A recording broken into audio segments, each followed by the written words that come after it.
നമസ്കാരം, P S സിയുടെ YouTube ചാനലിലേക്ക് ഏവർക്കും സ്വാഗതം. സുഹൃത്തുക്കളെ, നമ്മുടെ കമ്പനി ബോർഡ് LGSന് വേണ്ടി ഒരു സൂപ്പർ എക്സ്പ്രസ് ക്ലാസ് നമ്മൾ ആരംഭിച്ചിട്ടുണ്ടായിരുന്നു.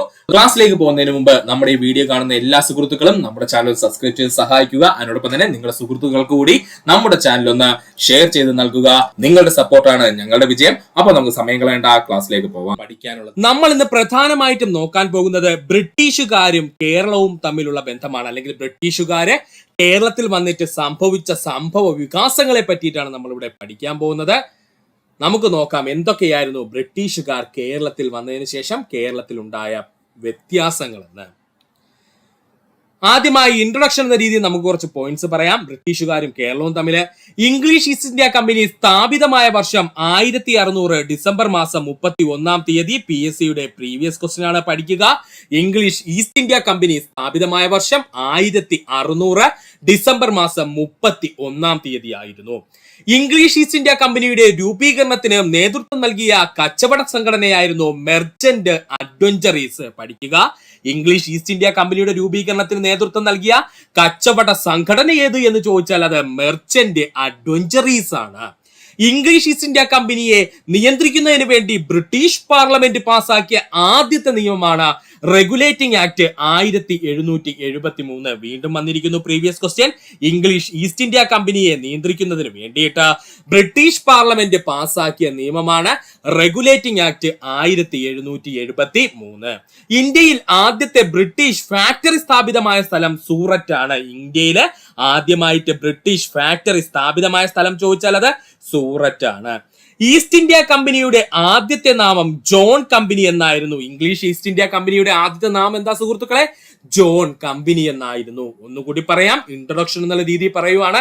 സുഹൃത്തുക്കൾ ശ്രദ്ധിക്കുക, ഇംഗ്ലീഷ് ഈസ്റ്റ് ഇന്ത്യ കമ്പനി സ്ഥാപിതമായ വർഷം 1600 ഡിസംബർ 31.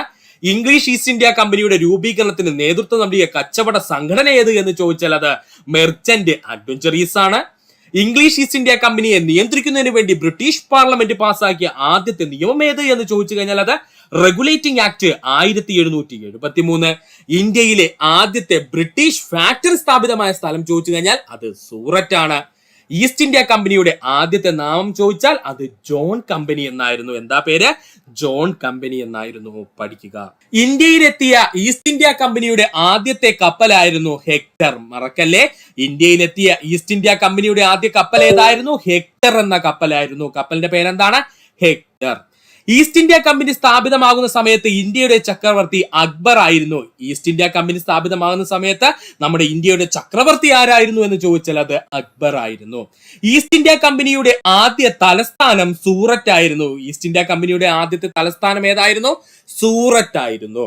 ഈസ്റ്റ് ഇന്ത്യ കമ്പനിയുടെ തലസ്ഥാനം സൂറത്തിൽ നിന്നും ബോംബെയിലേക്ക് മാറ്റിയ വർഷം 1687 ആണ്.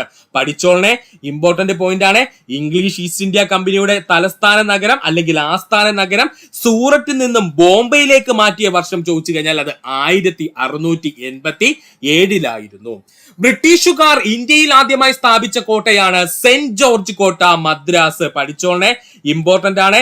ഇംഗ്ലീഷുകാര് ഇന്ത്യയിൽ ആദ്യമായി സ്ഥാപിച്ച കോട്ട ഏതാണ് എന്ന് ചോദിച്ചാൽ അത് സെന്റ് ജോർജ് കോട്ട, മദ്രാസ്. ഏതാണ്? സെന്റ് ജോർജ് കോട്ട, മദ്രാസ്. ഒന്നുകൂടി പറയാം സുഹൃത്തുക്കളെ, ശ്രദ്ധിക്കുക. ഇന്ത്യയിലെത്തിയ ഈസ്റ്റ് ഇന്ത്യ കമ്പനിയുടെ ആദ്യത്തെ കപ്പലായിരുന്നു ഹെക്ടർ എന്ന പേരിൽ അറിയപ്പെടുന്നത്. ഈസ്റ്റ് ഇന്ത്യ കമ്പനി സ്ഥാപിതമാകുന്ന സമയത്ത് ഇന്ത്യയുടെ ചക്രവർത്തി ആരായിരുന്നു ചോദിച്ചാൽ അത് അക്ബർ ആയിരുന്നു. ഈസ്റ്റ് ഇന്ത്യ കമ്പനിയുടെ ആദ്യ തലസ്ഥാനം സൂററ്റ് ആയിരുന്നു. ഈസ്റ്റ് ഇന്ത്യ കമ്പനിയുടെ തലസ്ഥാനം സൂററ്റിൽ നിന്നും ബോംബെയിലേക്ക് മാറ്റിയ വർഷം ചോദിച്ചാൽ 1687 ബ്രിട്ടീഷുകാർ ഇന്ത്യയിലെ ആദ്യമായി സ്ഥാപിച്ച കോട്ട ഏത് എന്ന് ചോദിച്ചാൽ അത് സെന്റ് ജോർജ് കോട്ട, മദ്രാസ്. സെന്റ് ജോർജ് കോട്ട, മദ്രാസ്. പഠിക്കുക. ഇനി നമ്മൾ നേരെ പോകുന്നത് ഇംഗ്ലീഷ് ഈസ്റ്റ് ഇന്ത്യ കമ്പനിയും കേരളവും തമ്മിലുള്ള ബന്ധമാണ് കേട്ടോ. ഇംഗ്ലീഷ് ഈസ്റ്റ് ഇന്ത്യ കമ്പനിയും കേരളവും തമ്മിലുള്ള ബന്ധമാണ്, അല്ലെങ്കിൽ കേരളത്തിലേക്ക് അവരുടെ വരവാണ് നമ്മൾ നോക്കാൻ പോകുന്നത്. ഇംഗ്ലീഷ് ഈസ്റ്റ് ഇന്ത്യ കമ്പനി കേരളത്തിലെത്തിയ വർഷം 1615. അപ്പോൾ 1600 ഇംഗ്ലീഷ് ഈസ്റ്റ് ഇന്ത്യ കമ്പനി രൂപീകരിച്ചു എന്ന് നമ്മൾ പറഞ്ഞു. ഡിസംബർ 31 അല്ലെ രൂപീകരിച്ചു എന്ന് നമ്മൾ പറഞ്ഞു. അതിനുശേഷം 1615 ഇംഗ്ലീഷ് ഈസ്റ്റ് ഇന്ത്യ കമ്പനി കേരളത്തിലേക്ക് എത്തുന്നത്. ബ്രിട്ടീഷുകാർ കേരളത്തിൽ ആദ്യമായി പണ്ടകശാലകൾ സ്ഥാപിച്ചത് വിഴിഞ്ഞത്തായിരുന്നു. അതായത് കുരുമുളകിന്റെയും മറ്റ് സുഗന്ധ വ്യഞ്ജനങ്ങളുടെയൊക്കെ സംഭരണാർത്ഥം ആരംഭിക്കുന്നതാണ് ഈ പണ്ടകശാലകൾ എന്ന് പറയുന്നത്. അങ്ങനെ ബ്രിട്ടീഷുകാർ കേരളത്തിൽ ആദ്യമായി പണ്ടകശാല സ്ഥാപിച്ചത് എവിടെയെന്ന് ചോദിച്ചാൽ അത് വിഴിഞ്ഞത്താണ്. കേരളത്തിൽ ആദ്യമായി ഒരു കോട്ട ബ്രിട്ടീഷുകാർ സ്ഥാപിക്കുന്നത് അഞ്ചുതെങ്ങിലാണ്. ഇതിനെ അഞ്ചുതെങ്ങ് കോട്ട എന്നറിയപ്പെടുന്നു. അഞ്ചുതെങ്ങ് കോട്ട സ്ഥാപിച്ച വർഷം 1695. ഇങ്ങനെ തന്നെ പഠിച്ചോളേ. കേരളത്തിൽ ആദ്യമായിട്ട് ബ്രിട്ടീഷുകാർ നിർമ്മിച്ച കോട്ടയാണ് അഞ്ചുതെങ്ങ് കോട്ട. അഞ്ചുതെങ്ങ് കോട്ട സ്ഥിതി ചെയ്യുന്നത് തിരുവനന്തപുരം ജില്ലയിലെ ആറ്റിങ്ങൽ സമീപമുള്ള അഞ്ചുതെങ്ങ് എന്നുള്ള പ്രദേശത്താണ്. അതുപോലെ തന്നെ 1695 അഞ്ചുതെങ്ങ് കോട്ട ബ്രിട്ടീഷുകാർ സ്ഥാപിക്കുന്നത്. പഠിക്കുക. ഒന്നുകൂടി പറയാം. ഇംഗ്ലീഷ് ഈസ്റ്റ് ഇന്ത്യ കമ്പനി കേരളത്തിലെത്തിയ വർഷം 1615. ബ്രിട്ടീഷുകാർ കേരളത്തിലെ ആദ്യത്തെ പണ്ടകശാല സ്ഥാപിച്ചത് എവിടെയെന്ന് ചോദിച്ചാൽ വിഴിഞ്ഞത്താണ്. എന്താണ് പണ്ടകശാല എന്ന് പറഞ്ഞു കഴിഞ്ഞാൽ സുഗന്ധ വ്യഞ്ജനങ്ങളും മറ്റും കൊണ്ടുവന്ന് സ്റ്റോർ ചെയ്യുന്നതിന് വേണ്ടിയിട്ടുള്ള ഒരു സ്ഥലം. അതിനെയാണ് പണ്ടകശാല എന്ന് പറയുന്നത്. ഇത് ആദ്യമായിട്ട് നിർമ്മിച്ചത് എവിടെയാണ്? വിഴിഞ്ഞത്താണ്. കേരളത്തിലെ ആദ്യമായ ഒരു കോട്ട ബ്രിട്ടീഷുകാർ എവിടെയാണ് നിർമ്മിച്ചതെന്ന് ചോദിച്ചാൽ അത് അഞ്ചുതെങ്ങിലാണ്. ഈ കോട്ട അഞ്ചുതെങ്ങ് കോട്ട എന്ന പേരിൽ അറിയപ്പെടുന്നു. അഞ്ചുതെങ്ങ് കോട്ട നിർമ്മിച്ച വർഷം 1695. പഠിക്കുക. ഇനിയാണ് നമുക്ക് പഠിക്കുവാനുള്ള പ്രധാനപ്പെട്ട പോയിന്റ്, അല്ലെങ്കിൽ PSC സ്റ്റേറ്റ്മെന്റ് ലെവൽ ചോദിക്കുന്ന ചോദ്യങ്ങളിലേക്കാണ് നമ്മൾ ഇനി കടക്കാൻ പോകുന്നത്. ബ്രിട്ടീഷുകാരും അവർ കേരളത്തിൽ ഉണ്ടാക്കിയ ചൂഷണവും നടത്തിയ ചൂഷണവുമാണ് നമ്മൾ പഠിക്കാൻ പോകുന്നത്. കേരളത്തിൽ കച്ചവട ആവശ്യങ്ങൾക്കെത്തിയ ബ്രിട്ടീഷുകാർ മലബാർ, കൊച്ചി, തിരുവിതാംകൂർ എന്നീ മേഖലകളിൽ അവരുടെ സ്വാധീനം വർദ്ധിപ്പിച്ചു. കേരളത്തിൽ കച്ചവട ആവശ്യങ്ങൾക്കെത്തിയ ബ്രിട്ടീഷുകാര് മലബാർ, കൊച്ചി, തിരുവിതാംകൂർ എന്നീ മേഖലകളിൽ അവരുടെ സ്വാധീനം വർദ്ധിപ്പിച്ചു. കൊച്ചി, തിരുവിതാംകൂർ എന്നീ നാട്ടുരാജ്യങ്ങളിലെ സമ്പദ് വ്യവസ്ഥയിലും നിയമവ്യവസ്ഥയിലും ബ്രിട്ടീഷുകാർ ഇടപെട്ടു. കൊച്ചി, തിരുവിതാംകൂർ എന്നീ നാട്ടുരാജ്യങ്ങളിലെ സമ്പദ് വ്യവസ്ഥയിലും നിയമവ്യവസ്ഥയിലും ബ്രിട്ടീഷുകാർ ഇടപെട്ടു. കേരളത്തിൽ ഉടനീളം വരുന്ന പ്രദേശങ്ങളിൽ നികുതി വർധനവ് കൊണ്ടുവരാൻ ബ്രിട്ടീഷുകാർക്ക് കഴിഞ്ഞു. കേരളത്തിലുടനീളം വരുന്ന പ്രദേശങ്ങളിലെ നികുതി വർധനവ് കൊണ്ടുവരാൻ ബ്രിട്ടീഷുകാർക്ക് കഴിഞ്ഞു. കേരളത്തിൽ മലബാറിലെ നികുതി സമ്പ്രദായത്തിലാണ് ബ്രിട്ടീഷുകാർ ആദ്യമായി മാറ്റം വരുത്തിയത്. കേരളത്തിലെ മലബാറിലെ നികുതി സമ്പ്രദായത്തിലാണ് ബ്രിട്ടീഷുകാർ ആദ്യമായിട്ട് മാറ്റം വരുത്തിയത്. പഠിച്ചോളേ. കേരളത്തിൽ ബ്രിട്ടീഷുകാർ ആദ്യമായിട്ട് ഏത് പ്രദേശത്തെ നികുതി സമ്പ്രദായത്തിലാണ് മാറ്റം വരുത്തിയെന്ന് ചോദിച്ചാൽ അത് മലബാറിലെയാണ്. ഭൂമിയുടെ പരമ്പരാഗത അവകാശികളായിരുന്ന നമ്പൂതിരിമാരെ ഭൂമിയുടെ പൂർണ്ണ ഉടമകളാക്കി മാറ്റി ബ്രിട്ടീഷുകാര്. ഭൂമിയുടെ പരമ്പരാഗത അവകാശികളായിരുന്ന നമ്പൂതിരിമാരെ ഭൂമിയുടെ പൂർണ്ണ ഉടമകളാക്കി മാറ്റി ബ്രിട്ടീഷുകാര്. ഒന്നുകൂടി പറയാം. കേരളത്തിൽ കച്ചവട ആവശ്യങ്ങൾക്കെത്തിയ ബ്രിട്ടീഷുകാർ മലബാർ, കൊച്ചി, തിരുവിതാംകൂർ എന്നീ മേഖലകളിൽ അവരുടെ സ്വാധീനം വർദ്ധിപ്പിച്ചു. കൊച്ചി, തിരുവിതാംകൂർ എന്നീ നാട്ടുരാജ്യങ്ങളിലെ സമ്പദ് വ്യവസ്ഥയിലും നിയമവ്യവസ്ഥയിലും ബ്രിട്ടീഷുകാർ നേരിട്ട് ഇടപെടുകയും ചെയ്തു. കേരളത്തിലുടനീളം വരുന്ന പ്രദേശങ്ങളുടെ നികുതി വർധനവ് കൊണ്ടുവരാൻ ബ്രിട്ടീഷുകാർക്ക് കഴിഞ്ഞു. കേരളത്തിലുടനീളം വരുന്ന പ്രദേശങ്ങൾ, അല്ലെങ്കിൽ ഈ പറഞ്ഞിരിക്കുന്ന മലബാർ, അല്ലെങ്കിൽ കൊച്ചി, തിരുവിതാംകൂർ എന്നീ മേഖലകളിൽ നികുതി വർധനവ് കൊണ്ടുവരാൻ ബ്രിട്ടീഷുകാർക്ക് കഴിഞ്ഞു. കേരളത്തിൽ മലബാറിലെ നികുതി സമ്പ്രദായത്തിലാണ് ബ്രിട്ടീഷുകാർക്ക് ആദ്യമായിട്ട് മാറ്റം വരുത്തിയത്. ഭൂമിയുടെ പരമ്പരാഗത കൈവശാവകാശികളായിരുന്ന നമ്പൂതിരിമാരെ ഭൂമിയുടെ പൂർണ്ണ ഉടമസ്ഥരാക്കി മാറ്റി, അല്ലെങ്കിൽ ഉടമകളാക്കി മാറ്റി ബ്രിട്ടീഷുകാര്. പഠിക്കുക. ഭൂപ്രഭുക്കന്മാർക്കും കുടിയാന്മാർക്കും ഇടയിൽ കാണക്കാർ, പഠിച്ചോളനെ, കാണക്കാർ എന്ന പുതിയൊരു മധ്യവർഗ കുടിയാൻ വർഗത്തെ കൊണ്ടുവന്നു ബ്രിട്ടീഷുകാരെ. പഠിച്ചോളനെ. ഭൂപ്രഭുക്കന്മാർക്കും കുടിയാന്മാർക്കും ഇടയിലായിട്ട് കാണക്കാർ എന്ന പേരിൽ പുതിയൊരു മധ്യവർഗ കുടിയാൻ വർഗത്തെ കൊണ്ടുവന്നു ബ്രിട്ടീഷുകാർ. പ്രഭുക്കന്മാരോടും കാണക്കാരെയും ഒന്നിച്ചു നിന്നുകൊണ്ട് ബ്രിട്ടീഷ് സഹായത്തോടെ കുടിയാന്മാരെ ചൂഷണം ചെയ്യുകയും ചെയ്തു. ഇതാണ് ഇമ്പോർട്ടന്റ് പോയിന്റ് കേട്ടോ. പഠിച്ചോളനെ. അപ്പോൾ ആദ്യത്തെ പോയിന്റ് എന്താ നമ്മൾ പറഞ്ഞത്?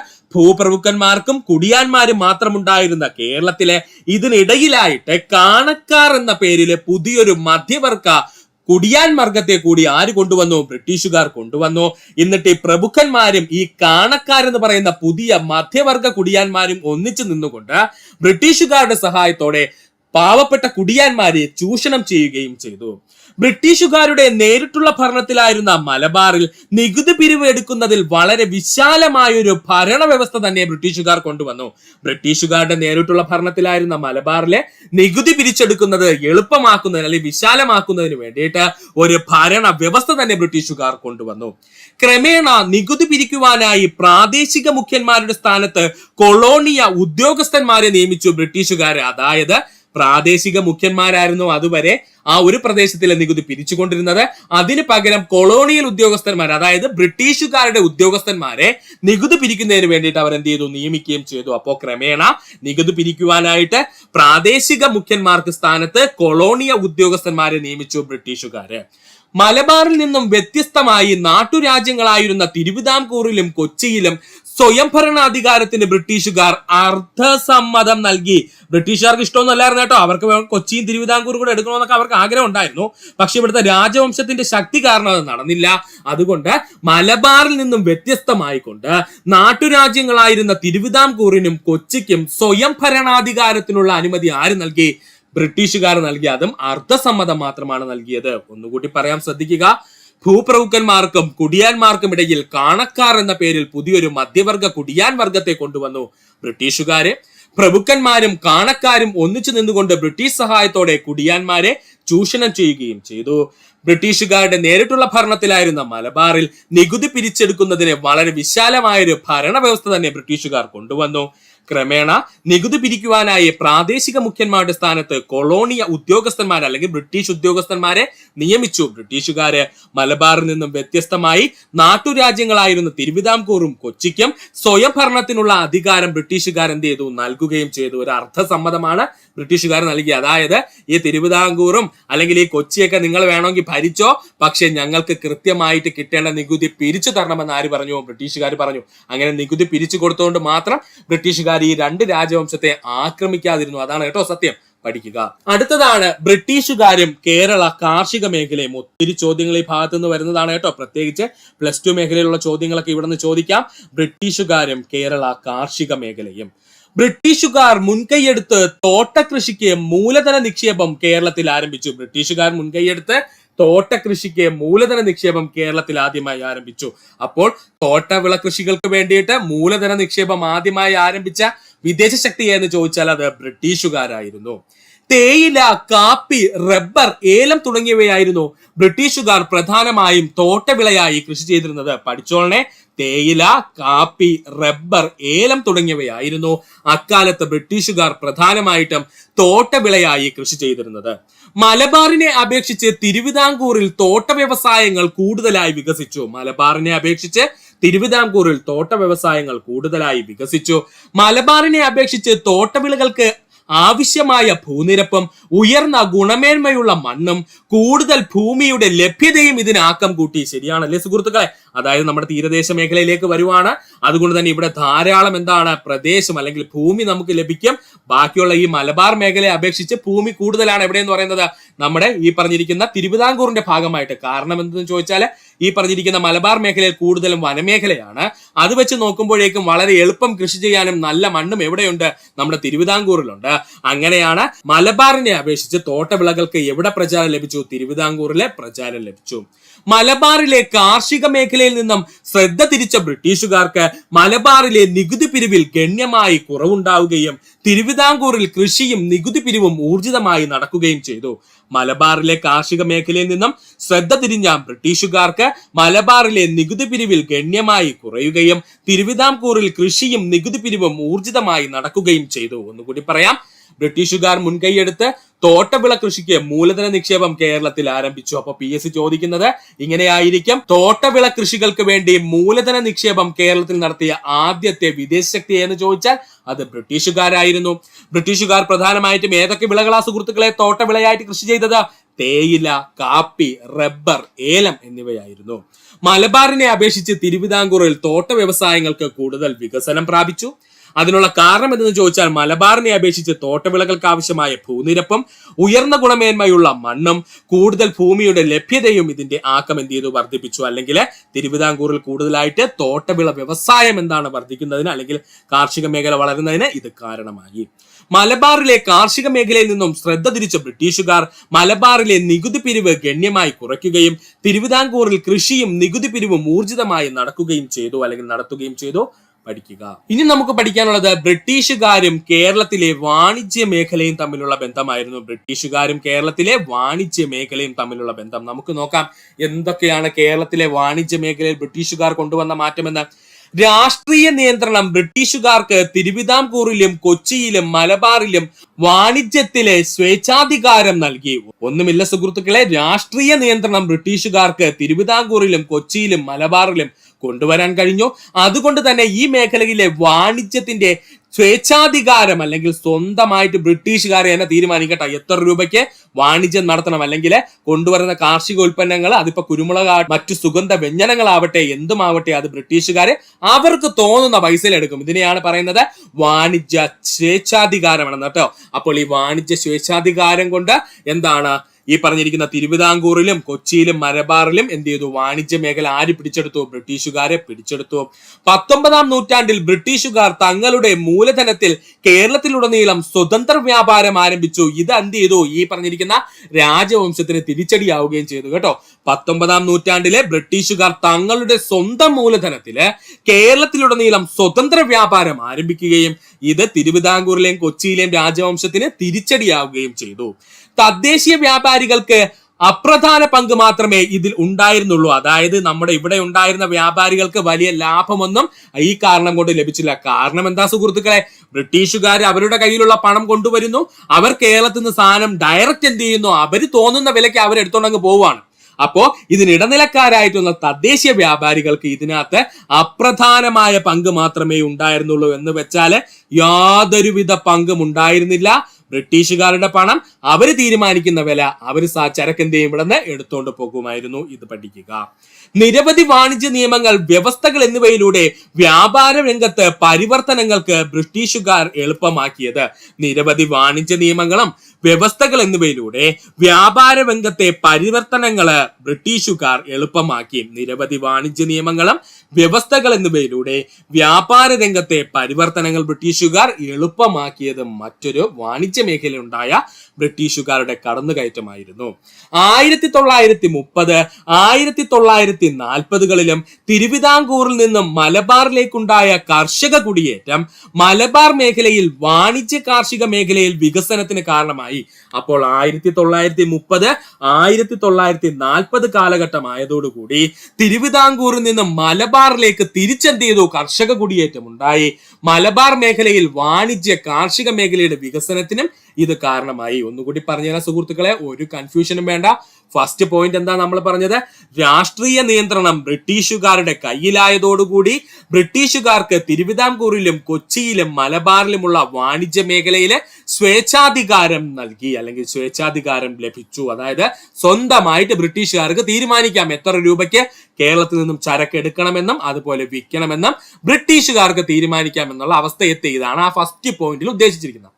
രണ്ടാമത്തെ പോയിന്റ് പറഞ്ഞത് 19-ാം നൂറ്റാണ്ടിൽ ബ്രിട്ടീഷുകാർ അവരുടെ സ്വന്തം മൂലധനം, അവരുടെ സ്വന്തം പണം ഉപയോഗിച്ച് കേരളത്തിലുടനീളം സ്വതന്ത്ര വ്യാപാരം ആരംഭിച്ചു. അതായത് ബ്രിട്ടീഷുകാർ പൈസ കൊണ്ട് പോകും, അവർക്ക് തോന്നുന്ന വിലയ്ക്ക് സാധനം എടുത്തുകൊണ്ട് പോവുകയും ചെയ്യും. അവരുടെ കാശില് അവരെന്ത് ചെയ്തു? സ്വതന്ത്ര വ്യാപാരം ആരംഭിച്ചു. അതുവരെ ഈ രാജാക്കന്മാരായിരുന്നു എന്ത് ചെയ്യുന്നത്? ബ്രിട്ടീഷുകാർക്ക് ആവശ്യമായിട്ടുള്ള സാധനങ്ങൾ കൊടുത്തിരുന്നത്. അതെന്ത് ചെയ്തു? ബ്രിട്ടീഷുകാർ അങ്ങ് കട്ട് ചെയ്തിട്ട് അവരുടെ കയ്യിലുള്ള പണം ഉപയോഗിച്ച് അവർ സാധനം ഡയറക്റ്റ് വാങ്ങിച്ചു തുടങ്ങി. തദ്ദേശീയ വ്യാപാരികൾക്ക് അപ്രധാന പങ്ക് മാത്രമേ ഇതിൽ ഉണ്ടായിരുന്നുള്ളൂ. എന്ന് വെച്ച് കഴിഞ്ഞാല് ബ്രിട്ടീഷുകാർ വരുന്നു, അവരുടെ കയ്യിലുള്ള പണം കൊടുക്കുന്നു, കേരളത്തിൽ നിന്നുള്ള ചരക്കുകളെല്ലാം അവർ കയറ്റിക്കൊണ്ട് പോകുന്നു, അവർക്ക് തോന്നിയ പൈസക്ക് അവരെന്ത് ചെയ്യും? വാങ്ങിക്കും. അപ്പോൾ ഈ ഇടനിലക്കാരായിട്ട് നിന്ന വ്യാപാരികൾക്ക് ഒന്നും തന്നെ ലഭിച്ചില്ല. അങ്ങനെ തദ്ദേശീയരായിട്ടുള്ള വ്യാപാരികൾക്ക് അപ്രധാനമായ പങ്ക് മാത്രമായി മാറി. എവിടെയാണ്? കേരള വാണിജ്യ മേഖലയില്. നിരവധി വാണിജ്യ നിയമങ്ങളും വ്യവസ്ഥകളും ബ്രിട്ടീഷുകാർ കൊണ്ടുവന്നതിലൂടെ വ്യാപാര രംഗത്തെ പരിവർത്തനങ്ങൾക്ക് ബ്രിട്ടീഷുകാർ എളുപ്പമാക്കി. അതായത് തിരുവിതാംകൂറിലായിരുന്നാലും കൊച്ചിയിലായിരുന്നാലും മലബാറിലാണെങ്കിലും അവിടുത്തെ പുതിയ പുതിയ വാണിജ്യ നിയമങ്ങൾ ആര് കൊണ്ടുവന്നു? ബ്രിട്ടീഷുകാർ കൊണ്ടുവന്നു. അതുപോലെ തന്നെ പുതിയ തരം വ്യവസ്ഥകളും അവരെന്ത് ചെയ്തു? മുന്നോട്ട് വെച്ചു. അതിലൂടെ ഈ കേരളത്തിന്റെ വാണിജ്യ രംഗത്ത് വൻതോതിൽ ഒരു പരിവർത്തനം നടത്താൻ ബ്രിട്ടീഷുകാർക്ക് 1930, 40കളിൽ തിരുവിതാംകൂറിൽ നിന്ന് മലബാറിലേക്കുണ്ടായ കർഷക കുടിയേറ്റം മലബാർ മേഖലയിൽ വാണിജ്യ കാർഷിക മേഖലയിലെ വികസനത്തിന് കാരണമായി. പഠിക്കുക. മൊത്തത്തിലുള്ള ധനപരമായ വളർച്ച വാണിജ്യപരമായ പരിവർത്തനങ്ങളുടെയും വാണിജ്യ ബാങ്കുകളുടെയും രൂപീകരണത്തിനും വളർച്ചയ്ക്കും സാഹചര്യമൊരുക്കി. മൊത്തത്തിലുള്ള ധനപരമായുള്ള വളർച്ച വാണിജ്യപരമായ പ്രവർത്തനങ്ങളുടെയും വാണിജ്യ ബാങ്കുകളുടെയും രൂപീകരണത്തിന് അല്ലെങ്കിൽ വളർച്ചയ്ക്കും സാഹചര്യമൊരുക്കി. ഭൂമി ഈടായി സ്വീകരിച്ചുകൊണ്ട് ബാങ്കുകൾ വായ്പകൾ നൽകി വായ്പകൾ കൊണ്ട് കൂടുതൽ ഭൂമി വാങ്ങാനും വരുമാനം കൂടുതൽ ലഭിക്കുന്ന വിളകൾ കൃഷി ചെയ്യുന്നതിനും അതിലൂടെ കാർഷിക ഉൽപ്പന്നങ്ങളുടെ വ്യാപാരവും സംസ്കരണവും വ്യാപിക്കുകയും ചെയ്തു മലബാറിലെ പ്രത്യേകതയാണ് കേട്ടോ സുഹൃത്തുക്കളെ പറഞ്ഞത്. അപ്പോ കേരളത്തിലെ മൊത്തത്തിലുള്ള ധനപരമായ വളർച്ച വാണിജ്യപരമായ പ്രവർത്തനങ്ങളുടെയും വാണിജ്യ ബാങ്കുകളുടെയും രൂപീകരണത്തിനും അതുവഴി അവയുടെ വളർച്ചയ്ക്കും എന്ത് ചെയ്തു? സാഹചര്യമൊരുക്കി. ഇങ്ങനെ വാണിജ്യ ബാങ്കുകൾ വന്നതോടുകൂടി ഭൂമി ഈടായി സ്വീകരിച്ചുകൊണ്ട് ബാങ്കുകൾ സാധാരണക്കാർക്ക് വായ്പകൾ നൽകുകയും ഈ വായ്പകൾ ഉപയോഗിച്ച് കൂടുതൽ ഭൂമി വാങ്ങിക്കുവാനും ആ ഭൂമിയിൽ എന്ത് ചെയ്തു? കൃഷി ചെയ്ത് കൂടുതൽ വരുമാനം ഉണ്ടാക്കുവാനും അതിലൂടെ കൂടുതൽ കാർഷികോൽപ്പന്നങ്ങൾ എന്ത് ചെയ്തു? ഉൽപ്പാദിപ്പിക്കപ്പെടുകയും ഈ കാർഷിക ഉൽപ്പന്നത്തിന്റെ സംസ്കരണവും വ്യാപാരവും വ്യാപിക്കുകയും ചെയ്തു. എവിടെ? മലബാറിൽ. ആദ്യഘട്ടത്തിൽ ഉണ്ടായിരുന്ന ആഭ്യന്തര ഉൽപാദനത്തിന്റെ കുറവ് കേരളത്തിൽ ധാരാളം കാർഷിക സംസ്കരണ വ്യവസായങ്ങളും വികാസം പ്രാപിക്കുന്നതിന് കാരണമായി. അതായത് നമ്മൾ നേരത്തെ സ്ലൈഡിൽ കൃത്യമായിട്ട് പറഞ്ഞിരുന്നു, മലബാറിലേക്ക് കുറച്ച് കർഷക കുടിയേറ്റം ഉണ്ടായിരുന്നു എന്ന് പറഞ്ഞിരുന്നു അല്ലെ, തിരുവിതാംകൂറിന്. അപ്പോ ഇതിന്റെ ആദ്യഘട്ടത്തില് ഈ പറഞ്ഞിരിക്കുന്ന ആഭ്യന്തര ഉൽപാദനം നന്നേ കുറവായിരുന്നു. അപ്പൊ ആ സമയത്തൊന്നും ഈ ബാങ്കുകളൊന്നും ഇല്ലായിരുന്നു. അപ്പോൾ എന്താ ചെയ്തതെന്ന് ചോദിച്ചാല് കേരളത്തിൽ ധാരാളം കാർഷിക സംസ്കരണ വ്യവസായങ്ങൾ എന്ത് ചെയ്തു? വികാസം പ്രാപിച്ചു. അതായത് എക്സാമ്പിൾ ആയിട്ട് പറഞ്ഞാൽ നമ്മൾ ഇഷ്ടം പോലെ തെങ്ങ് എന്ത് ചെയ്തു? കൃഷി ചെയ്ത് തേങ്ങയായിരുന്നു നമ്മൾ എടുത്തോണ്ടിരുന്നത്.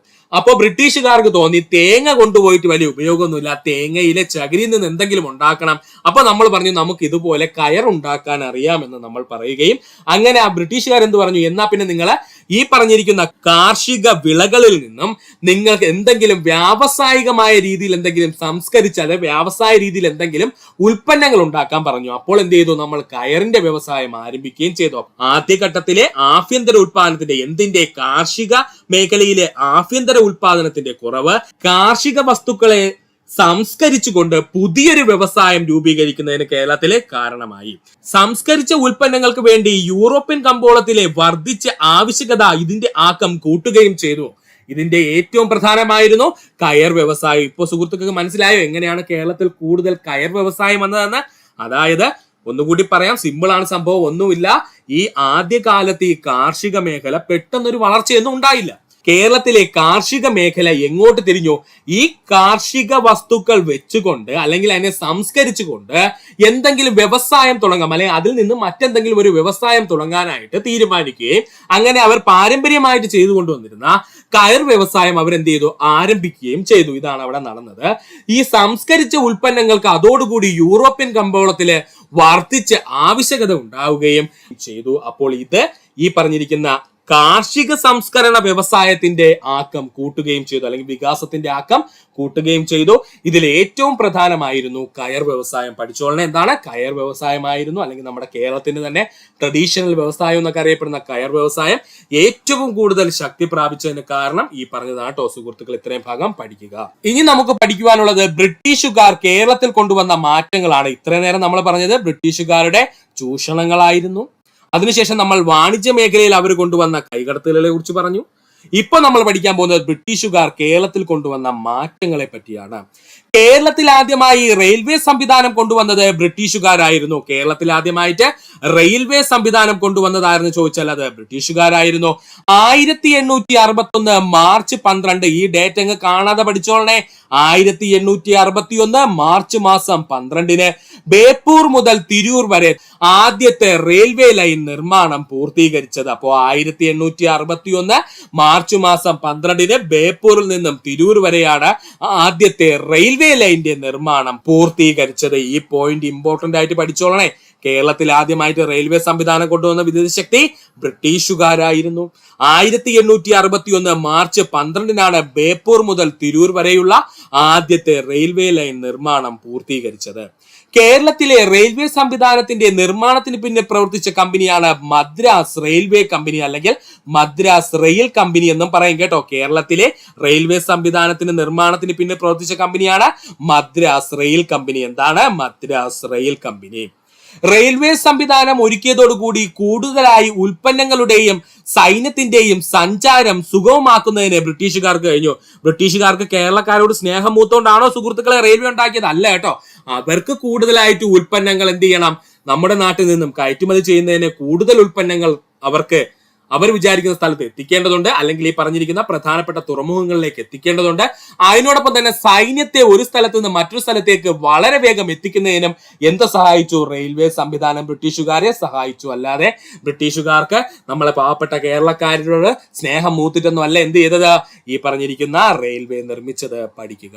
കൃഷി, വ്യാപാരം, വാണിജ്യം എന്നിവയുടെ വികാസം, വ്യവസായം, ആരോഗ്യം, ഗതാഗതം, ബാങ്കിംഗ് തുടങ്ങിയ അടിസ്ഥാന ഭൗതിക സാഹചര്യങ്ങൾ ഏറ്റവും കൂടുതൽ കേരളത്തിൽ വികസിച്ചത് ബ്രിട്ടീഷ് ഭരണ കാലഘട്ടത്തിലായിരുന്നു. അടിവരയിട്ടങ്ങ് പഠിച്ചോളനെ, ഇമ്പോർട്ടന്റ് ആണ് കേട്ടോ. കൃഷി, വ്യാപാരം, വാണിജ്യം എന്നിവയുടെ വികാസവും വ്യവസായം, ആരോഗ്യം, ഗതാഗതം, ബാങ്കിംഗ് തുടങ്ങിയ അടിസ്ഥാന ഭൗതിക സാഹചര്യങ്ങൾ ഏറ്റവും കൂടുതൽ കേരളത്തിൽ വികസിച്ചത് ബ്രിട്ടീഷ് ഭരണകാലത്തായിരുന്നു. പഠിക്കുക. കൊച്ചി തുറമുഖത്തിന്റെ വികസനത്തിനായി പദ്ധതികൾ രൂപീകരിക്കുകയും റോഡുകളുടെയും കനാലുകളുടെയും നിർമ്മാണത്തിലും ശ്രദ്ധ ചെലുത്തിയിരുന്നു. ആര്? ബ്രിട്ടീഷുകാര്. കൊച്ചി തുറമുഖത്തിന്റെ വികസനത്തിനായിട്ടുള്ള പദ്ധതികൾ രൂപീകരിച്ചു. റോഡുകളുടെയും കനാലുകളുടെയും നിർമ്മാണത്തിനും ആര് ശ്രദ്ധ ചെലുത്തിയിരുന്നു? ബ്രിട്ടീഷുകാരെ ശ്രദ്ധ ചെലുത്തിയിരുന്നു. ഒന്നുകൂടി പറയാം സുഹൃത്തുക്കളെ, ശ്രദ്ധിക്കുക. കേരളത്തിൽ ആദ്യമായി റെയിൽവേ സംവിധാനം കൊണ്ടുവന്നത് ബ്രിട്ടീഷുകാരായിരുന്നു. 1861 മാർച്ച് മാസം 12 ബേപ്പൂർ മുതൽ തിരൂർ വരെയുള്ള ആദ്യത്തെ റെയിൽവേ ലൈൻ നിർമ്മാണം പൂർത്തീകരിച്ചു. പഠിക്കുക. കേരളത്തിലെ റെയിൽവേ സംവിധാനത്തിന്റെ നിർമ്മാണത്തിന് പിന്നിൽ പ്രവർത്തിച്ച കമ്പനി മദ്രാസ് റെയിൽ കമ്പനി ആയിരുന്നു. റെയിൽവേ സംവിധാനം ഒരുക്കിയതോടുകൂടി കൂടുതലായി ഉൽപ്പന്നങ്ങളുടെയും സൈന്യത്തിന്റെയും സഞ്ചാരം സുഗമമാക്കുന്നതിന് ബ്രിട്ടീഷുകാർക്ക് കഴിഞ്ഞു.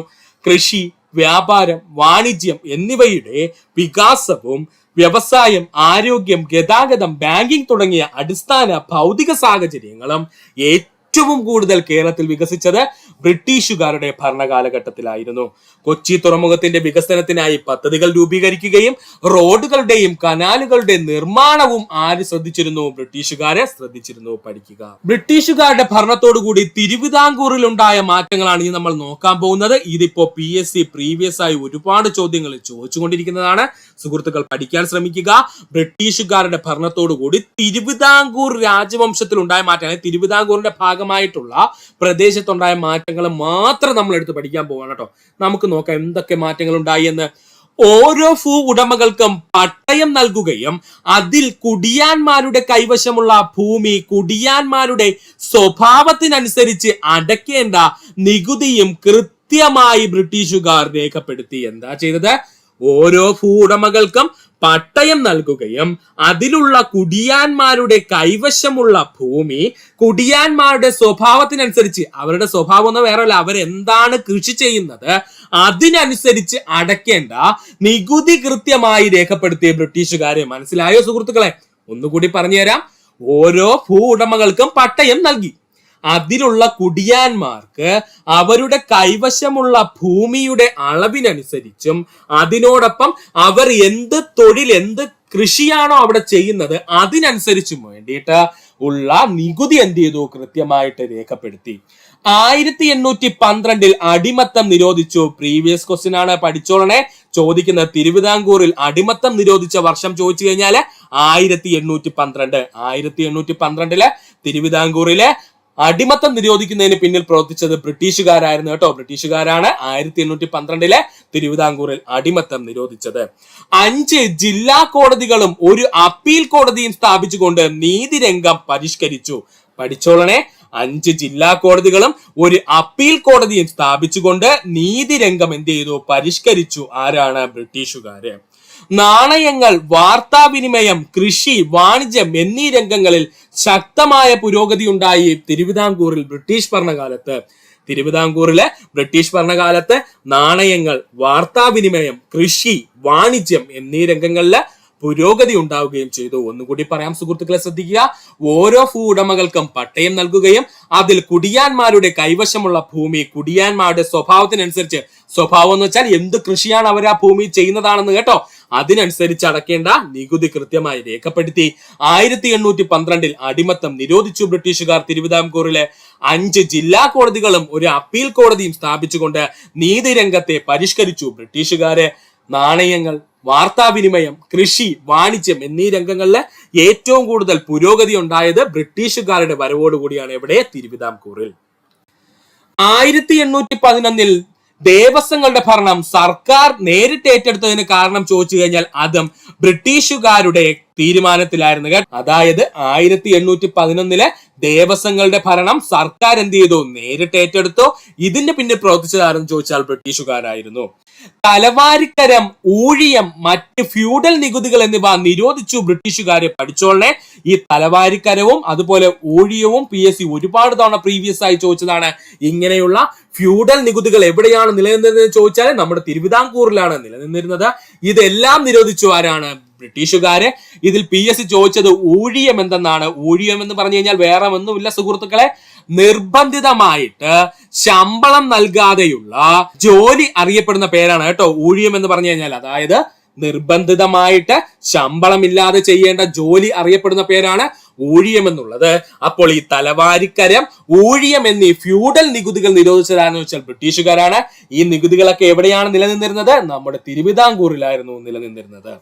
1888 വർഷം എത്രയാ പറഞ്ഞത്? 1888 8 അംഗങ്ങളോട് കൂടിയ നിയമനിർമ്മാണ സഭ രൂപീകരിച്ചു. എവിടെയാണ്? തിരുവിതാംകൂറില്. 1888 8 അംഗങ്ങളോട് കൂടി ഒരു നിയമനിർമ്മാണ സഭ രൂപീകരിച്ചു തിരുവിതാംകൂറില്. അതിന് പിന്നിൽ പ്രവർത്തിച്ചതും ആരാണ്? ബ്രിട്ടീഷുകാരാണ് കേട്ടോ. 1888 8 അംഗങ്ങളോട് കൂടി ഒരു നിയമനിർമ്മാണ സഭ തിരുവിതാംകൂറിൽ രൂപീകരിച്ചു. അതിന് പിന്നിൽ പ്രവർത്തിച്ച വിദേശശക്തി എന്ന് ചോദിച്ചാൽ അതും ബ്രിട്ടീഷുകാരായിരുന്നു. നിരവധി ഫാക്ടറികളും ജലവൈദ്യുത പദ്ധതികൾ, പാലങ്ങൾ, കനാലുകൾ, പോസ്റ്റ് ഓഫീസ് എന്നിവ നിർമ്മിച്ചു ആരാണ്? ബ്രിട്ടീഷുകാരെ. പഠിച്ചോളനെ, നിരവധി ഫാക്ടറികള്, ജലവൈദ്യുത പദ്ധതികള്, പാലങ്ങള്, കനാലുകള്, പോസ്റ്റ് ഓഫീസ് എന്നിവ നിർമ്മിച്ചു ആരാണ്? ബ്രിട്ടീഷുകാരെ. ഒന്നുകൂടി പറയാം സുഹൃത്തുക്കളെ, ശ്രദ്ധിച്ചിരിക്കുക.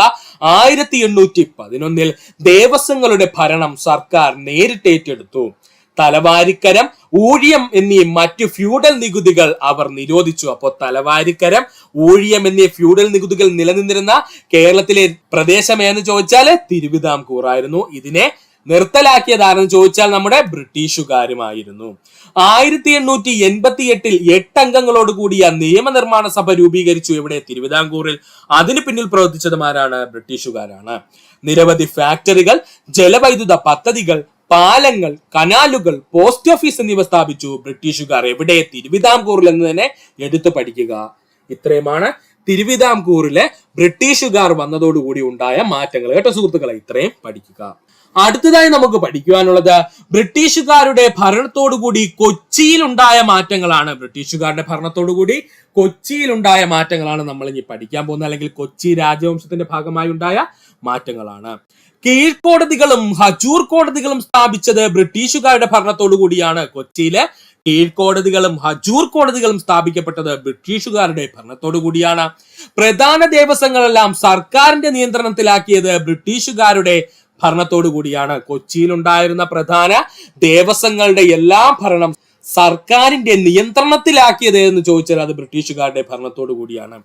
1845 അടിമത്തം നിർത്തലാക്കി. എവിടെയാണ്? കൊച്ചിയില്. മറക്കരുത്, കൊച്ചിയില് അടിമത്തം നിർത്തലാക്കിയ വർഷം 1845 അതിന് പിന്നിൽ പ്രവർത്തിച്ചിരുന്ന വിദേശശക്തി ചോദിച്ചാലും അത് ബ്രിട്ടീഷുകാരാണ്. അതിന് പിന്നിൽ പ്രവർത്തിച്ചിരുന്ന വിദേശശക്തി ബ്രിട്ടീഷുകാരാണ്. 1845 അടിമത്തം നിർത്തലാക്കി കൊച്ചിയില്.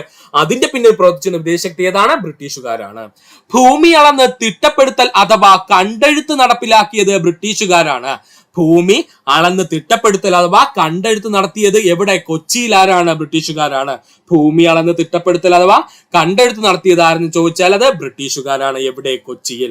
കൊച്ചിയിൽ റെയിൽവേ പാതകൾ നിർമ്മിച്ചത് ബ്രിട്ടീഷുകാരാണ്. കൊച്ചിയിൽ റെയിൽവേ പാതകൾ നിർമ്മിച്ചത് ബ്രിട്ടീഷുകാരാണ്. പൊതുജനാരോഗ്യം, കൃഷി, മത്സ്യബന്ധനം എന്നീ വകുപ്പുകൾ സ്ഥാപിച്ചു ബ്രിട്ടീഷുകാര്. കൊച്ചിയിൽ ബ്രിട്ടീഷുകാര് പൊതുജനാരോഗ്യം, കൃഷി, മത്സ്യബന്ധനം എന്നീ വകുപ്പുകൾ സ്ഥാപിച്ചു. ആര്? ബ്രിട്ടീഷുകാര്. കാണം ഭൂമി എന്ന പേരിൽ കുടിയാന്മാരുടെ കാലാവധി ഉറപ്പാക്കിക്കൊണ്ട് കൊച്ചി കുടിയാൻ നിയമം പാസാക്കിയതാരെന്ന് ചോദിച്ചാൽ ബ്രിട്ടീഷുകാരുടെ ശക്തമായ തീരുമാനത്തിലായിരുന്നു കേട്ടോ. കാണം ഭൂമി എന്ന പേരില് കുടിയാന്മാരുടെ കാലാവധി ഉറപ്പാക്കിക്കൊണ്ട് കൊച്ചി കുടിയാൻ നിയമം പാസാക്കിയതിന് പിന്നിൽ പ്രവർത്തിച്ച വിദേശശക്തി ആരാണ്? ബ്രിട്ടീഷുകാരായിരുന്നു. പഠിക്കുക. ഒരു സ്റ്റാഫ് സെലക്ഷൻ ബോർഡ് കൊച്ചിയിൽ സ്ഥാപിച്ചത് ബ്രിട്ടീഷുകാരാണ്. ഒരു സ്റ്റാഫ് സെലക്ഷൻ ബോർഡ് കൊച്ചിയിൽ സ്ഥാപിച്ചത് ആരാണ്? അത് ബ്രിട്ടീഷുകാരാണ്. പഠിക്കുക. ഇത്രയും പോയിന്റ് സുഹൃത്തുക്കളെ ഇമ്പോർട്ടന്റ് ആയിട്ട് ഇവിടെ പഠിക്കേണ്ടതാണ്. ഒന്നുകൂടി പറഞ്ഞു തരാം സുഹൃത്തുക്കളെ, ശ്രദ്ധിക്കുക. കീഴ്ക്കോടതികളും ഹജൂർ കോടതിയുടെയും സ്ഥാപിക്കപ്പെട്ടു കൊച്ചിയിൽ ബ്രിട്ടീഷുകാരുടെ ഭരണത്തോടുകൂടി. പ്രധാന ദേവസ്വങ്ങളെല്ലാം സർക്കാർ നിയന്ത്രണത്തിലാക്കി ബ്രിട്ടീഷുകാര്. 1845 കൊച്ചിയിൽ അടിമത്തം നിർത്തലാക്കി ബ്രിട്ടീഷുകാർ. ഭൂമി അളന്ന് തിട്ടപ്പെടുത്തൽ അഥവാ കണ്ടെഴുത്ത് കൊച്ചിയിൽ നടപ്പിലാക്കിയത് ബ്രിട്ടീഷുകാരാണ്. കൊച്ചിയിൽ റെയിൽവേ പാതകൾ നിർമ്മിച്ചത് ബ്രിട്ടീഷുകാരാണ്. പൊതുജനാരോഗ്യം, കൃഷി, മത്സ്യബന്ധനം എന്നീ വകുപ്പുകൾ കൊച്ചിയിൽ സ്ഥാപിച്ചത് ബ്രിട്ടീഷുകാരാണ്. കാണം ഭൂമി എന്ന പേരിൽ കുടിയാന്മാരുടെ കാലാവധി ഉറപ്പാക്കിക്കൊണ്ട് കൊച്ചി കുടിയാൻ നിയമം പാസാക്കിയതാരെന്ന് ചോദിച്ചാൽ ബ്രിട്ടീഷുകാരുടെ ശക്തമായ പ്രവർത്തനം മൂലമാണ്. ഒരു സ്റ്റാഫ് സെലക്ഷൻ ബോർഡ് കൊച്ചിയിൽ സ്ഥാപിച്ചതാരെന്ന് ചോദിച്ചാൽ അത് ബ്രിട്ടീഷുകാരാണ്. പഠിക്കുക. അടുത്തതായി നമുക്ക് പഠിക്കാനുള്ളതാണ് ബ്രിട്ടീഷുകാരുടെ ഭരണത്തോടുകൂടി മലബാറിലുണ്ടായ മാറ്റം. ബ്രിട്ടീഷുകാരുടെ ഭരണത്തോടുകൂടി മലബാറിലുണ്ടായ മാറ്റത്തെ പറ്റിയാണ് നമ്മൾ ഇനി നോക്കാൻ പോകുന്നത്. എന്തൊക്കെ മാറ്റങ്ങളാണ് ഉണ്ടായെന്ന് നമുക്കൊന്ന് നോക്കാം. ആദ്യത്തെ മാറ്റം, ജില്ലാ പ്രവിശ്യ കോടതികൾ സ്ഥാപിച്ചു. ജില്ലാ പ്രവിശ്യ കോടതികൾ മലബാറിൽ സ്ഥാപിച്ചത് ബ്രിട്ടീഷുകാരാണ്. ബ്രിട്ടീഷുകാർക്ക് കൂടുതലായിട്ട് മലബാറിലെ ഇടപെടാം. കാരണം ബ്രിട്ടീഷുകാരുടെ നേരിട്ടുള്ള നിയന്ത്രണത്തിലായിരുന്നു ആര്? മലബാർ എന്ന് പറയുന്നത്. അതുകൊണ്ട് തന്നെ ജില്ലാ പ്രവിശ്യ കോടതികൾ സ്ഥാപിച്ചു ബ്രിട്ടീഷുകാർ. എവിടെ? മലബാറിലെ. റോഡുകളുടെ ഒരു ശൃംഖല തന്നെ ബ്രിട്ടീഷുകാർ മലബാറിൽ നിർമ്മിച്ചു. റോഡുകളുടെ ഒരു ശൃംഖല തന്നെ ബ്രിട്ടീഷുകാർ മലബാറിൽ നിർമ്മിച്ചു. അഞ്ചരക്കണ്ടിയിൽ ഒരു സുഗന്ധവ്യഞ്ജന തോട്ടം സ്ഥാപിച്ചു ബ്രിട്ടീഷുകാർ. അഞ്ചരക്കണ്ടിയിലെ ഒരു സുഗന്ധവ്യഞ്ജന തോട്ടം സ്ഥാപിച്ചു ബ്രിട്ടീഷുകാര്. നെയ്ത്തുശാലകളും ഓട് ഫാക്ടറികളും ആരംഭിച്ചത് ബ്രിട്ടീഷുകാരായിരുന്നു. എവിടെ? മലബാറിൽ. നെയ്ത്തുശാലകളും ഓട് ഫാക്ടറികളും സ്ഥാപിച്ചു ആരാണ്? മലബാറിലെ ആര്? ബ്രിട്ടീഷുകാര്. കോഴിക്കോട്, തലശ്ശേരി, കണ്ണൂർ, പാലക്കാട് എന്നിവിടങ്ങളിൽ നഗരസഭകൾ സ്ഥാപിച്ചത് ആരായിരുന്നു? ബ്രിട്ടീഷുകാരായിരുന്നു. എവിടെ? മലബാറിൽ. അപ്പൊ മലബാറിന്റെ ഭാഗമായുള്ള കോഴിക്കോട്, തലശ്ശേരി, കണ്ണൂര്, പാലക്കാട് എന്നിവിടങ്ങളില് നഗരസഭകൾ സ്ഥാപിച്ചതാരെന്ന് ചോദിച്ചാൽ അത് ബ്രിട്ടീഷുകാരായിരുന്നു. രാജ്യത്തിന്റെ മറ്റു ഭാഗങ്ങളുമായി ബന്ധിപ്പിച്ചുകൊണ്ട് റെയിൽവേ സംവിധാനം ആരംഭിച്ചത് ബ്രിട്ടീഷുകാരാണ്. മലബാറിനെ രാജ്യത്തിലെ മറ്റു ഭാഗങ്ങളുമായി ബന്ധിപ്പിച്ചുകൊണ്ട് റെയിൽവേ സംവിധാനം ആരംഭിച്ചതാരെന്ന് ചോദിച്ചാൽ അത് ബ്രിട്ടീഷുകാരാണ്. നിലമ്പൂരിൽ തേക്കിൻ തോട്ടം സ്ഥാപിച്ചത് ബ്രിട്ടീഷുകാരായിരുന്നു. നിലമ്പൂരിലെ തേക്കിൻ തോട്ടം സ്ഥാപിച്ചതാരായിരുന്നു? ബ്രിട്ടീഷുകാരായിരുന്നു. ഒന്നുകൂടി പറയാം സുഹൃത്തുക്കളെ, ശ്രദ്ധിക്കുക. ജില്ലാ പ്രവിശ്യ കോടതികൾ സ്ഥാപിച്ചതാരെന്ന് ചോദിച്ചാൽ മലബാറിലെ ബ്രിട്ടീഷുകാരായിരുന്നു. മലബാറിൽ റോഡുകളുടെ ഒരു ശൃംഖല തന്നെ ബ്രിട്ടീഷുകാർ നിർമ്മിച്ചു. മലബാറിലെ അഞ്ചരക്കണ്ടിയിൽ ഒരു സുഗന്ധവ്യഞ്ജനം തോട്ടം സ്ഥാപിച്ച വിദേശശക്തിയാണെന്ന് ചോദിച്ചാൽ അത് ബ്രിട്ടീഷുകാരാണ്. മലബാറിൽ നെയ്ത്തുശാലകളും ഓട് ഫാക്ടറികളും ആരംഭിച്ചത് ബ്രിട്ടീഷുകാരാണ്. മലബാറിന്റെ ഭാഗമായിരുന്ന കോഴിക്കോട്, തലശ്ശേരി, കണ്ണൂർ, പാലക്കാട് എന്നിവിടങ്ങളിൽ നഗരസഭകൾ സ്ഥാപിച്ചത് ബ്രിട്ടീഷുകാരായിരുന്നു. മലബാറിൽ നിന്നും രാജ്യത്തിന്റെ മറ്റു ഭാഗങ്ങളെ ബന്ധിപ്പിച്ചുകൊണ്ട് റെയിൽവേ സംവിധാനം ആരംഭിച്ചത് ആരെന്ന് ചോദിച്ചാൽ അത് ബ്രിട്ടീഷുകാരായിരുന്നു. നിലമ്പൂരിൽ തേക്കിൻ തോട്ടം സ്ഥാപിച്ചതാരെന്ന് ചോദിച്ചാൽ അത് ബ്രിട്ടീഷുകാരായിരുന്നു. പഠിക്കുക. മലബാറിന്റെ ഭാഗമായ നിലമ്പൂരിലെ തേക്കിൻ തോട്ടം സ്ഥാപിച്ചതാരെന്ന് ചോദിച്ചാൽ അത് ബ്രിട്ടീഷുകാരായിരുന്നു. പഠിക്കുക. അപ്പോൾ ഇത്രയുമായിരുന്നു ബ്രിട്ടീഷുകാരും കേരളവും തമ്മിൽ നമ്മൾ പഠിച്ചത്, അല്ലെങ്കിൽ ബ്രിട്ടീഷുകാരുടെ വരവോടുകൂടി കേരളത്തിലുണ്ടായ മാറ്റങ്ങളാണ് നമ്മൾ പറഞ്ഞത്. ഇതുമായി ബന്ധപ്പെട്ട് ബ്രിട്ടീഷുകാരും കേരളത്തിലെ ജനങ്ങളും തമ്മിൽ ഒരുപാട് യുദ്ധങ്ങളും വിപ്ലവങ്ങളും ഒക്കെ ഉണ്ടായിട്ടുണ്ട്. അവയെല്ലാം നമുക്ക് മറ്റൊരു ക്ലാസ്സിൽ വിശദമായിട്ട് പഠിക്കാം. ഇപ്പോൾ നമ്മൾ പഠിച്ചതെന്ന് ചോദിച്ചാൽ ബ്രിട്ടീഷുകാര് കേരളത്തിൽ വന്നതിന് ശേഷം കേരളത്തിലുണ്ടായ മാറ്റത്തെ പറ്റിയാണ് നമ്മൾ നോക്കിയത്. വിപ്ലവങ്ങളും മറ്റുള്ളതും നമുക്ക് വ്യക്തമായിട്ട് പഠിക്കേണ്ടതുണ്ട്, അല്പം ഡീപ്പായിട്ട് തന്നെ പഠിക്കേണ്ടതുണ്ട്. അതുകൊണ്ട് അവയെല്ലാം സെറ്റ് ചേർത്ത് മറ്റൊരു ക്ലാസ്സിൽ നമുക്ക് പഠിക്കാം. ഇത്രയും നേരം ഈ വീഡിയോ കണ്ട സുഹൃത്തുക്കൾ എല്ലാവർക്കും നന്ദി, നമസ്കാരം. നിങ്ങൾക്ക് ഈ വീഡിയോ ഇഷ്ടമായി എങ്കിൽ നിങ്ങളുടെ സുഹൃത്തുക്കൾക്ക് കൂടി ഒന്ന് ഷെയർ ചെയ്ത് കൊടുക്കുക. അതിനോടൊപ്പം തന്നെ നമ്മുടെ ചാനൽ സബ്സ്ക്രൈബ് ചെയ്ത് സഹായിക്കുക. സബ്സ്ക്രൈബ് ബട്ടണോട് ചേർന്നുള്ള ബെൽ ബട്ടൺ അമർത്തി കഴിഞ്ഞാൽ നമ്മൾ അപ്ലോഡ് ചെയ്യുന്ന വീഡിയോകൾ അപ്പോൾ തന്നെ സുഹൃത്തുക്കളെ നിങ്ങളിലെത്തുന്നതാണ്. സുഹൃത്തുക്കൾ എല്ലാവർക്കും നന്ദി, നമസ്കാരം. നല്ലൊരു ദിവസം നേരുന്നു.